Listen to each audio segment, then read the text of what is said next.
आप सभी को नमस्कार। ESL learning classes YouTube channel में आपका स्वागत है। आज की वीडियो में हम RBSE के जो 12th क्लास का जो सिलेबस है उसमें पोइट्री के पार्ट के पोइम लेकर के आया हूँ। पोइट्री में टोटल 5 पोइम्स हैं, लगभग 5 पोइम हैं जिनकी टोटल 91 लाइन्स है। इन 91 लाइनों से टोटल 10 मार्क्स का जो काम है, एक्सप्लेनेशन है, क्वेश्चंस है, वो अपने एग्जाम में पूछे जाते हैं।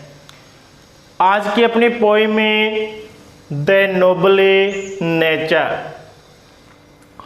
नोबल नेचर का अर्थ है उत्तम या श्रेष्ठ स्वभाव प्रकृति। मनुष्य का जो आचरण होता है, स्वभाव होता है, जो प्रकृति होती है, उसी पर आधारित अपने आज की ये पोइम है। बात करें पोइम के बारे में, the Nobel nature is a short lyric poem. Nobel nature है वो एक लघु प्रगीत कविता है। शॉर्ट लिरिक पोइम, लघु प्रगीत कविता, ऐसी कविता जिसे गाया जा सके, जिसका गायन किया जा सके। दिस पोइम इज ए संग विद लिरे। इस पोइम को एक वीणा के साथ गाया जाता है। लिरिक पोइम कौन सी होती है? जिसको एक वीणा के साथ अर्थात एक लिरिक के साथ गाया जाता है। टोटल 10 लाइन्स की अपनी आज की पोइम। बात करें अबाउट द पोइट, तो इसके पोइट है Ben Jonson. Ben Jonson is regarded as an actor, a poet, a critic of 17th century। Ben Jonson को 17वीं शताब्दी का एक एक्टर, एक पोइट या क्रिटिक अर्थात समालोचक माना जाता है। Ben Jonson was born in 1573 and passed away 1637। Ben Jonson का जन्म 1573 में और इनका देहांत 1637 में हुआ। बेन जॉनसन ने इसे पोइम में प्रकृति से 2 सिंबल लिए हैं, प्रकृति से 2 ऑब्जेक्ट लिए हैं। फर्स्ट इज ओक, पहला एक ओक, एक बलूत का पेड़, एंड सेकंड ए लिली, और दूसरा एक लिली अर्थात मुदनी का एक फूल, जिसे क्या कहा जाता है? लिली। दोनों के बीच में कॉन्ट्रास्ट अर्थात दोनों के बीच में तुलना की है। कैसे की है? Let's start the poem. It is not growing like a tree। एक पेड़ की तरह नहीं बढ़ना चाहिए। ग्रोइंग का क्या अर्थ होता है? बढ़ना, डेवलप होना। लाइक का अर्थ है की तरह, के जैसे।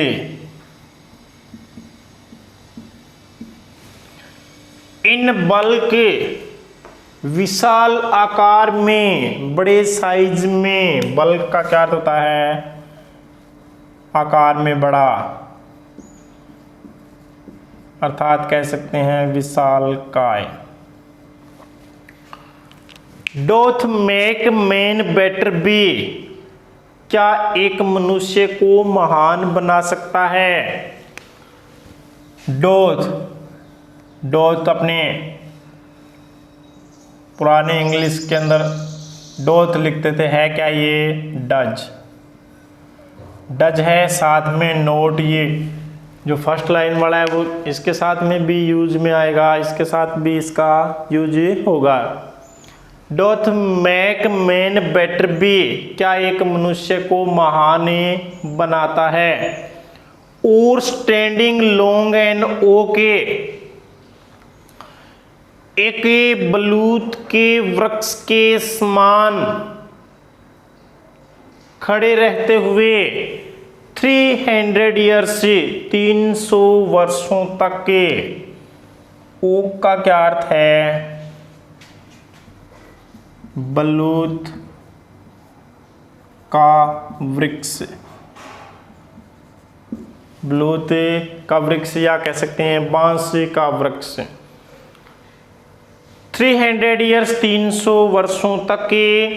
To fall a log at last, अंततः एक लट्ठे के रूप में गिर जाता है।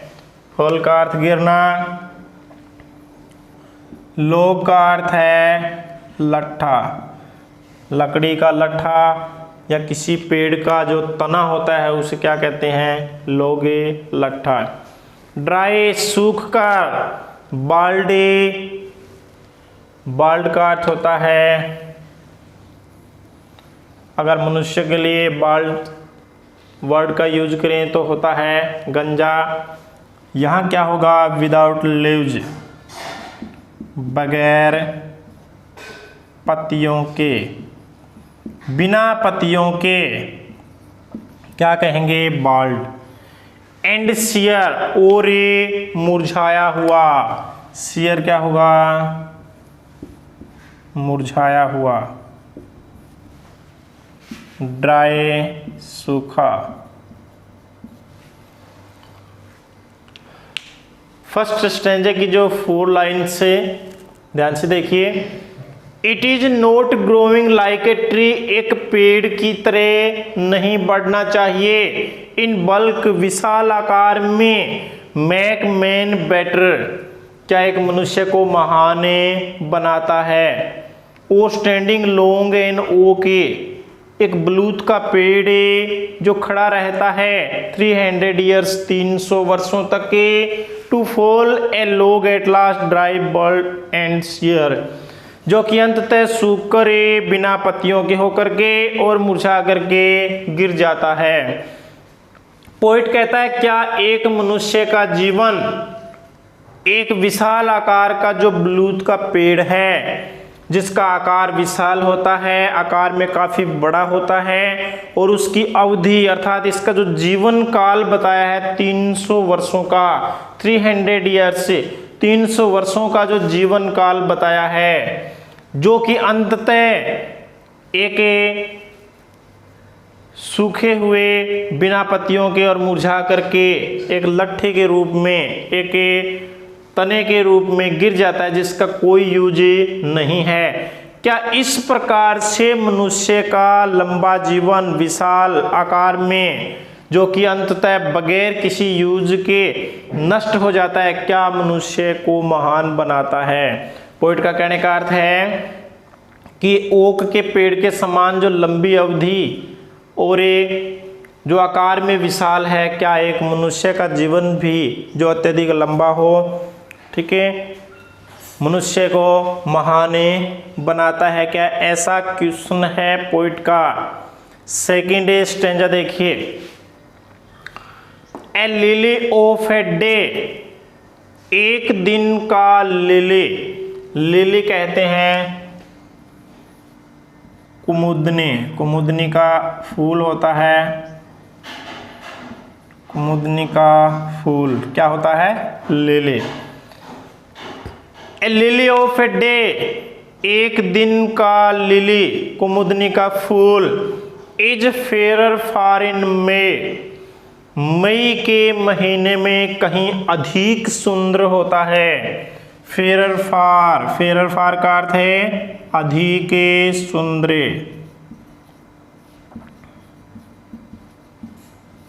ज्यादा खूबसूरत। इन में, मई के माह में अर्थात बसंती ऋतु में। Although it fall and die that night, यद्यपि यह उसी रात्रि को गिर जाता है, मर जाता है। ऑल्दो का अर्थ है यद्यपि, यद्यपि, हालांकि। फॉल का अर्थ गिरना, डाई मरना अर्थात नष्ट हो जाना। दैट नाइट उसी रात्रि को, कौन सी रात्रि को, जिस दिन ये खिलता है उसी रात्रि को ये गिर जाता है। कुमुदनी के जो फूल है उसकी अवधि कितनी है, मात्र 1 दिन। It was the plant and flower of light, यह अत्यधिक प्रसन्नता आनंद का पौधा और फूल होता है। प्लांट का अर्थ है पौधा, प्लांट क्या होता है, पौधा। फ्लावर क्या, फूल। ऑफ लाइट, लाइट का यहाँ मीनिंग क्या होगा, प्रसन्नता, आनंद, हर्ष। लाइट का क्या मीनिंग है, प्रसन्नता, आनंद। प्रसन्नता और आनंद देने वाला एक फूल, एक प्लांट, एक पौधा, कौन सा, लिली का।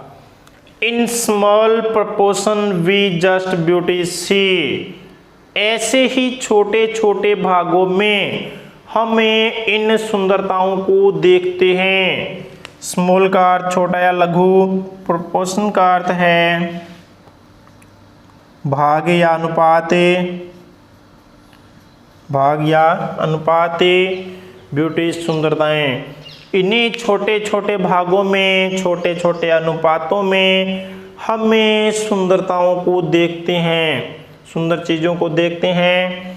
And in short measures life में परफेक्ट बी, और इसी प्रकार से सूक्ष्म या छोटे छोटे मापों या आकारों से, इन्हीं छोटे छोटे आकारों या छोटे छोटे सुंदरताओं से जीवन पूर्ण हो सकता है। शॉर्ट का अर्थ लघु या छोटा, मेजर्स का अर्थ होता है माप, मेजर्स माप। परफेक्ट, परफेक्ट का क्या अर्थ है, पूर्ण। परफेक्ट क्या है, पूर्ण। सेकंड स्टैंजा देखिए। फर्स्ट स्टैंजा में पोइट ने एक ओक की विशेषताएं बताई है कि एक ओक है वो आकार में काफ़ी बड़ा होता है, उसकी जीवन की अवधि काफ़ी लंबी होती है, फिर भी वो क्या है, यूजलेस है। सेकंड स्टैंजा में जो प्रकृति से लिया गया ऑब्जेक्ट है वो क्या है, लिली। तो पोइट कहते हैं a lily of a day, lily एक दिन की अवधि वाला कुमुदनी का फूल। Is fair for in May, जो कि मई के महीने में खिलता है, अत्यधिक सुंदरता प्रदान करता है, अत्यधिक सुंदर होता है देखने में। Although it fall and die that night, यद्यपि यह उसी रात्रि को गिर जाता है, मर जाता है, जिस दिन ये खिलता है उसी रात्रि को गिर जाता है। इसका अर्थ है इसके जीवन की अवधि मात्र 1 दिन की। It was the plant and flower of light, यह प्रसन्नता और आनंद देने वाला एक पुष्प या पौधा होता है।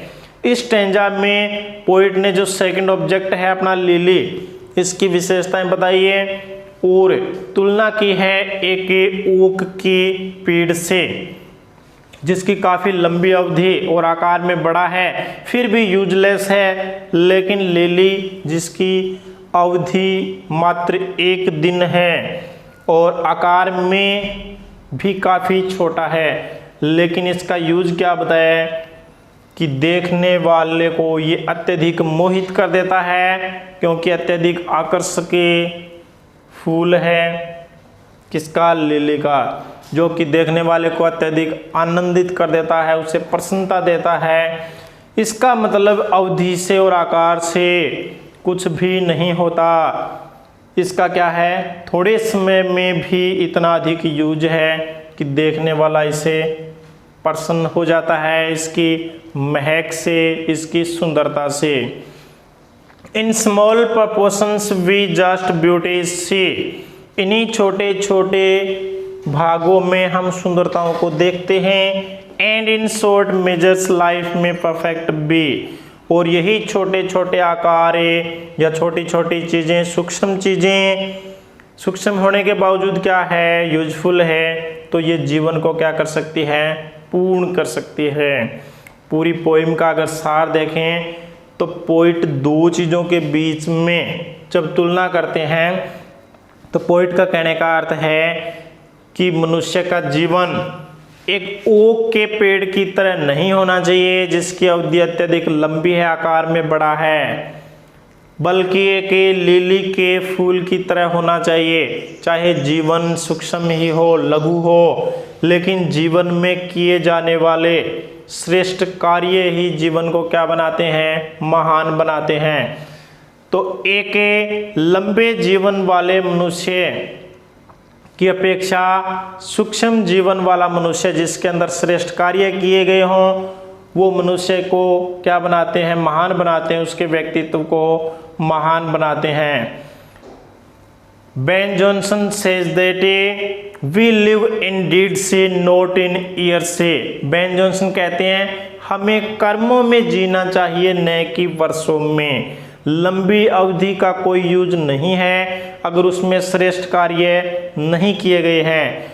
और एक मनुष्य अपनी छोटी सी अवधि के दौरान बहुत से श्रेष्ठ कार्य कर जाता है, ऐसे वीरतापूर्ण कार्य कर जाता है जिससे उसका जीवन क्या हो जाता है, महान हो जाता है। तो इसलिए एक लिली की तरह का जीवन है वो श्रेष्ठ है, उत्तम है, न कि एक ओक की तरह का। बात करें इस पोएम के राइम स्कीम की, राइम स्कीम देखते हैं।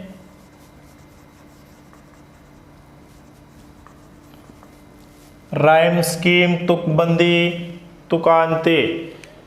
किसी भी पोएम का गायन करने के लिए उसके लाइंस के जो लास्ट वर्ड्स होते हैं उनके साउंड को ही राइम स्कीम कहा जाता है। देखिए फर्स्ट लाइन में ट्री, सेकंड लाइन में बी, ट्री बी, बिल्कुल सेम साउंड है, इसलिए राइम स्कीम को इंडिकेट करना चाहें तो अल्फ़ाबेट के स्मॉल लेटर से लिखते हैं।